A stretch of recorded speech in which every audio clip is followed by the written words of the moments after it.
La plante dont nous allons parler maintenant est le plantain. C'est une plante que l'on retrouve communément un peu partout. Alors elle prend différentes formes. Ici, on a un plantain avec des feuilles très allongées, que nous verrons par la suite. La famille du plantain est un peu compliquée, ça s'appelle les Plantaginaceae. Le genre de cette famille de plantes, c'est Plantago. Il existe à peu près 250 espèces de Plantago.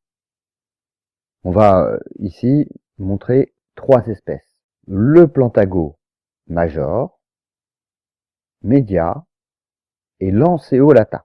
Donc voici le Plantago major, le Plantago média et le Plantago lanceolata.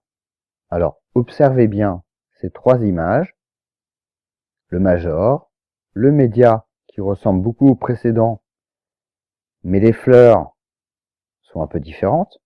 Et puis le lanceolata, qui lui aussi a une différence au niveau des fleurs, mais aussi au niveau des feuilles. Où trouve-t-on le plantain?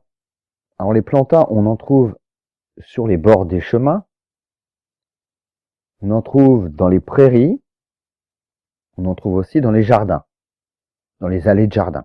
Pour appliquer le jus du plantain, des feuilles de plantain sur les piqûres d'ortie, il faut froisser les feuilles. Il faut les froisser fortement, et puis un jus s'en dégage, et on l'applique sur les piqûres d'ortie. Et 2 minutes après, généralement, on ne se souvient plus qu'on s'est fait piquer par des orties. Alors, on peut aussi appliquer ce jus sur les piqûres d'insectes ou sur des petites plaies, car le plantain a un pouvoir cicatrisant. Alors, le plantain est une plante aussi que l'on peut consommer, que l'on peut manger, et c'est une plante donc dite médicinale pour ses propriétés que l'on vient de citer. Quel est le nom d'espèce de ce plantain? Donc, on l'a vu précédemment, on a vu 3 espèces. C'est à vous de choisir, parmi les 3 espèces, laquelle est la bonne? Major, média ou lanceolata?